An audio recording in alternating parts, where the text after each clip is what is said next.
Hello students, welcome to VPSC online classes. How are you all? Hope you all are well. I am your physics teacher Kuldeep sir.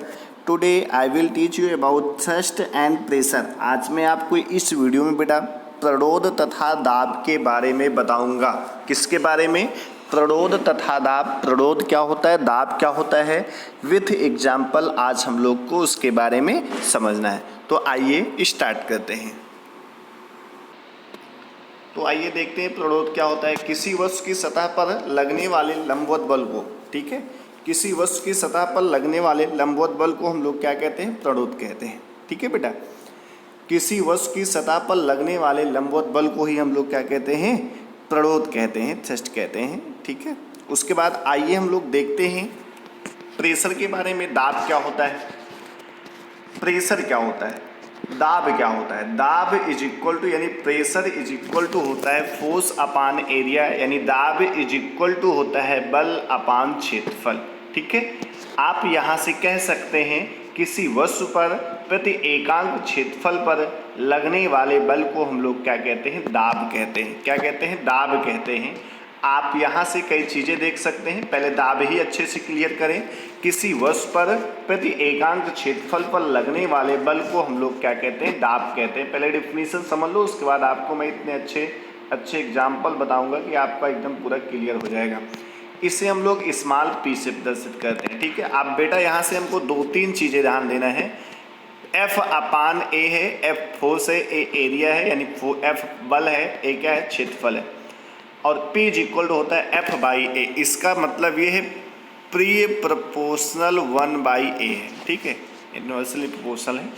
इसका मतलब ये है कि अगर क्षेत्रफल ज़्यादा होगा तो लगने वाला प्रेशर क्या होगा? कम होगा।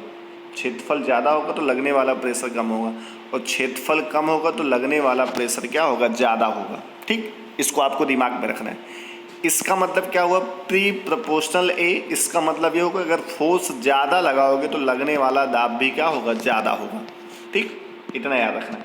अगर यहाँ से हम लोग इसके मात्रक की बात करें तो मात्रक होगा न्यूटन पर मीटर स्क्वायर, और इसी न्यूटन पर मीटर स्क्वायर को हम लोग पास्कल भी कहते हैं। तो एक पास्कल इज इक्वल हो जाएगा न्यूटन पर मीटर स्क्वायर। अब आइए इसके हम लोग एग्जाम्पल देखते हैं। अब आइए इसको एग्जाम्पल के माध्यम से अच्छे से समझते हैं। देखो, जैसे आप किसी रेत पे खड़े हुए, मान लो ढीला है, गीला कह सकते हो, ठीक है, तो हमारे पैर रेत में क्या होते हैं? गहरे धंस जाते हैं। रेत का मतलब समझते हो, जो बालू होता है, धंस जाते हैं।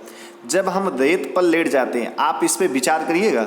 ठीक है, जब हम क्या होते हैं? रेत पर, यानी ढीले रेत पर क्या होते हैं? खड़े रहते हैं, तो हमारे पैर क्या होंगे? रेत में क्या होंगे? धंस जाएंगे। क्या होंगे? धंस जाएंगे। और जब हम रेत पर लेट जाते हैं तो हमारा शरीर रेत से, ठीक है, रेत में पहले जितना नहीं धंसता, दोनों अवस्थाओं में रेत पर लगने वाला बल हमारे शरीर का भार है। ठीक है, अब इससे आपको समझ में क्या आया कि आप जब खड़े होंगे तो आपके पैर का क्षेत्रफल बेटा क्या होगा? कम होगा, और आप लेट जाएंगे तो उस कंडीशन में पैर का क्षेत्रफल क्या हो जाएगा? ज़्यादा हो जाएगा।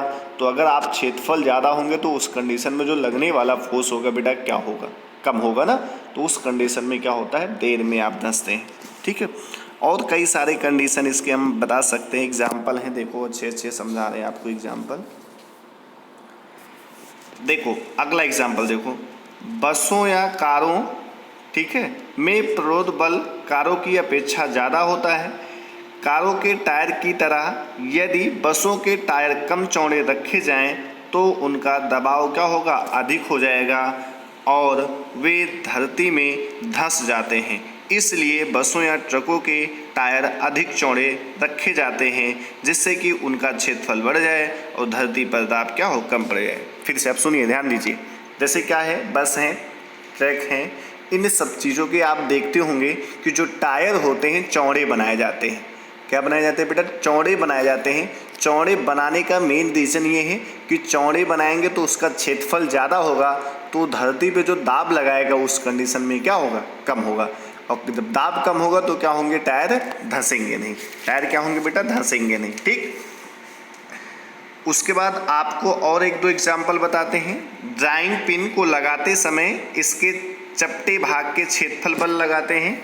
यह बल सतह के लंबवत होता है, या ऐसे कह सकते हो जैसे कील है, कील को आप ठोकते हैं या दीवार में गाड़ते हैं तो उस कंडीशन में आप जो फोर्स लगाते हैं, यानी जो हथौड़ी या किसी भी चीज़ से, किसी यंत्र से आप उसको ठोकते हैं तो चौड़े वाले भाग को आप ठोकते हैं। किसको ठोकते हैं? चौड़े वाले भाग को। तो चौड़े वाला जब भाग आप ठोकेंगे तो पतला रहेगा। देखो, चौड़ा वाला चौड़ा रहेगा और आगे का जो सिरा होगा उसका हल्का पतला रहेगा। ठीक है, तो आप जब चौड़े वाले सिरे पे लगाओगे तो उस कंडीशन में आपको क्या होगा, प्रेशर कम लगाना पड़ेगा, यानी फोर्स कम लगाना पड़ेगा, आसानी से क्या होगी, गड़ जाएगी। ठीक है, तो उम्मीद करते हैं आपको प्रेशर के बारे में अच्छे से समझ में आया होगा और भी आप कई एग्जाम्पल लेके देख सकते हैं। और एक और एग्जाम्पल आपको बताते हैं। जैसे नल है, नल का जो हत्था होता है आप देखते हो हमेशा लंबा लगाया जाता है, लंबा लगाया जाता है। तो इसका मतलब क्या है, लंबा लगाने का रीज़न क्या है?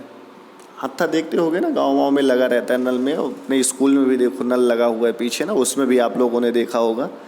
ठीक है, तो क्यों लगाए जाते हैं लंबे? लंबा लगाने का मतलब है कि उसका उस कंडीशन में अगर लॉन्ग रहेगा तो उस कंडीशन में उसका बेटा क्षेत्रफल क्या होगा, ज़्यादा होगा। और क्षेत्रफल अगर ज़्यादा होगा तो आपको उस पर फोर्स क्या होगा, कम लगाना पड़ेगा, यानी कम बल लगा के आप पानी निकाल सकते हैं। और बहुत सारे इसके एग्जाम्पल है बेटा, तो आप अपने मन से विचार करिएगा, जो भी एग्जाम्पल हो आप उनको पे मनन करिए, सोचिए कि कैसे होगा, और जो भी ना समझ में आए उसको आप पूछिए। Thank you. Stay home, be safe, keep studying.